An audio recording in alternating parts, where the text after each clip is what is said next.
Leprosy is an infectious disease that has been referenced throughout history as far back as biblical times. Characterized by unsightly skin lesions and known as a disease of isolation as such, leprosy greatly deters the quality of life of those afflicted by this infection. While the disease itself tends to look much worse on the exterior than the effects it poses internally, typically patients with leprosy are affected more detrimentally with the complications the disease can cause rather than the disease itself. Today I will be covering the causative organism of leprosy, as well as this organism's structure and taxonomy. Furthermore, I will be talking about the discovery of this organism as the cause of leprosy. Then I will cover the epidemiology, spread, and pathogenesis. Finally, I will discuss leprosy prevention, treatment, and complications. The bacteria responsible for causing leprosy is called Mycobacterium leprae. Under the electron microscope, as pictured, Mycobacterium leprae is a rod-shaped bacteria. Each individual rod is about 0.2 to 0.5 microns wide and 1 to 8 microns long. Mycobacterium leprae is an acid-fast bacterium as depicted in this illustration. This rod shape is also known as bacilli. Even though this bacteria cannot be detected on the gram stain due to its waxy coating that prevents the stain from penetrating the bacterial cell wall, it is characteristically a gram-positive bacteria. Mycobacterium leprae's taxonomy classifies this bacteria within the kingdom Bacteria, phylum Actinobacteria, class Schizomycetes, order Actinomycetales, suborder Corynebacteriinae, family Mycobacteriaceae, genus Mycobacterium, and species Leprae. Sometimes referred to as Hansen's disease, leprosy's causative bacterium was first discovered by Dr. Gerard Henrik Amor Hansen in 1873. This bacteria is the Mycobacterium leprae we have been discussing. More recently, in 2008, another causative bacteria known as Mycobacterium lepromatosis was discovered. This specific bacteria has been linked to one type of leprosy known as diffuse lepromatous leprosy. As depicted in this illustration, India and Brazil are two of the countries with the most incidence of leprosy infections. In fact, in combination with Indonesia, the three countries together comprise the region where about 80% of new cases are reported. The vast disparity in disease contraction in these countries compared to others around the world is believed to be due to the variation of healthcare access, economic status of citizens, as well as the remote locations some of the citizens in these countries are located within. Transmission of leprosy occurs through contact with droplets from infected individuals. Due to the transmission profile, every new case has the possibility to cause an exponential increase in more cases with exposure. In fact, a cohort study completed evaluating exposure leading to disease contraction found that from 1987 to 2018, a little over 9,000 leprosy exposure events led to almost 200 leprosy contraction occurrences. Risk factors for contracting leprosy include patient factors, as well as types of contact. First, leprosy contraction is more likely if the infected patient is not currently treated, has not completed treatment, or does not stay compliant to their treatment. Next, the risk is higher when the infected patient has a positive smear test, indicating they have a large and thriving bacterial load of infection. Finally, the type of leprosy plays a role in contraction. Both paucibacillary and multibacillary leprosy with 2 to 5 present lesions in the infected individual are more likely to result in disease transmission rather than those with single lesion leprosy.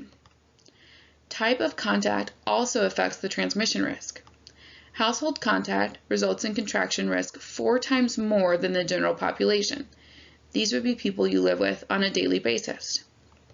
Next, neighborhood contact is slightly higher than social contact.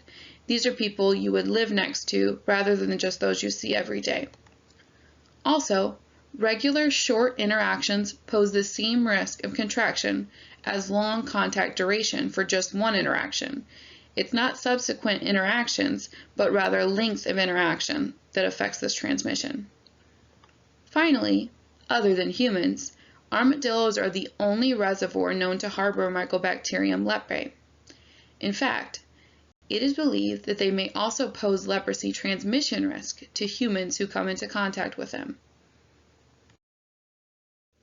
With repeated close contact with an infected individual, a susceptible patient may come into contact with Mycobacterium leprae. If entering through broken skin, Mycobacterium leprae can replicate within endothelial cells. On the other hand, if entering through droplets via the respiratory tract, the bacteria will enter and replicate within Schwann cells. As one of the slowest growing bacteria, however, a newly infected individual may take years to present with symptoms. In fact, the Mycobacterium leprae doubling time of about 14 days makes it extremely difficult to culture and study. Also, if the patient has an adequate immune response to the disease, it will take even longer for symptoms to present. The diagnosis and symptoms of leprosy are based on the classification and variant of the disease. As depicted in this chart, the classification of leprosy is broken into several different types based on lesion presentation and bacillary load. Starting on the left with the highest cell-mediated immunity response is polar tuberculoid leprosy, depicted TT. In this variant, a single dry lesion without sensation is well defined and has a low bacillary index, making it paucibacillary. Next is borderline tuberculoid leprosy, depicted BT. In this variant, a single or very few lesions are dry, infiltrative, without sensation, and a slightly higher but still quite low bacillary index, still classified as paucibacillary. Third, in the middle, is borderline leprosy, depicted BB. In this variant, several lesions present as shiny, irregularly edged, and with diminished sensations. This variant also has a higher bacillary index and is therefore classified multibacillary. Next is borderline lepromatose leprosy, depicted BL. In this variant, numerous shiny, ringed lesions present with diminished sensation and an even higher bacillary index, also considered multibacillary. Finally, polar lepromatose leprosy is depicted LL. In this variant, the number of lesions is profound, and they are shiny, presenting as both flat and raised, as well as many different sizes. Furthermore, this possesses the highest bacillary index, classifying it as multibacillary. As the most common variants, these represent the variations of leprosy based on the body's immune response. Starting from the left to the right, patients with TT have less severe disease presentation because their immune system provides a better attack against leprosy. Moving to the right all the way to LL, these patients have the most severe presentation and complications due to the ineffective cell-mediated immunity response to defend them against leprosy. Prevention measures for leprosy mostly consist of treating the affected population to decrease bacillary load. Decreased bacillary load in turn decreases transmission risk. Naturally, like many other diseases and infections, avoiding transmission is also attempted by avoiding close contact and droplet contact with infected individuals. While other methods have been explored for prevention of contraction for patients who have been determined to be in contact with an infected individual, these methods have not yet been clinically recommended due to the unconfirmed effectiveness and sustainability. These methods include immunization, immunoprophylaxis, and prevention with anti-leprosy drugs, all of which require more investigation and research to determine validity and prevention use. Treatment for leprosy is relatively straightforward. For both paucibacillary and multibacillary leprosy, treatment consists of rifampicin, dapsone, and clofazimine. For paucibacillary leprosy, treatment is continued for 6 months. On the other hand, for multibacillary leprosy, treatment is continued for 12 months. All 3 drugs are used in combination to combat the elusive nature of Mycobacterium leprae.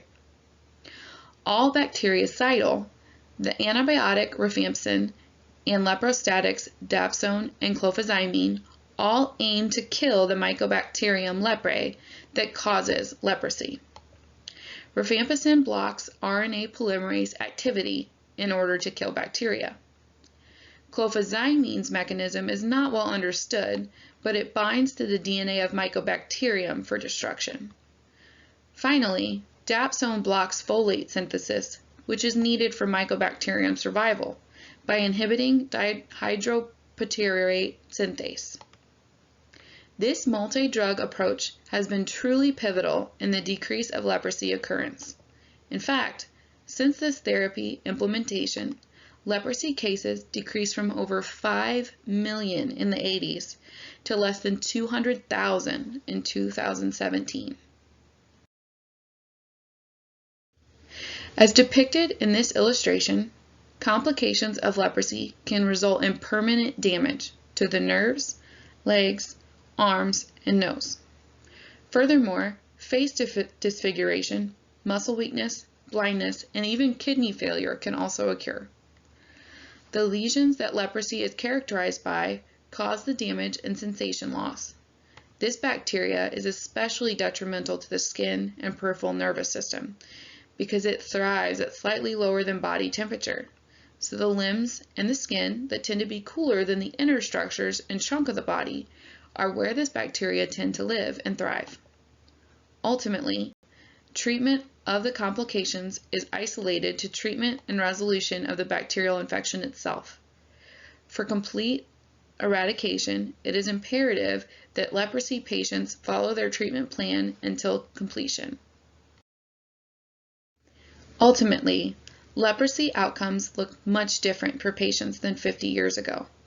The targeted treatment and ability to rid the body of this infection by the multi-drug approach has taken much of the scare out of this disease. The success of this treatment strategy is evident by the fact that cases are down over 90% from 50 years ago.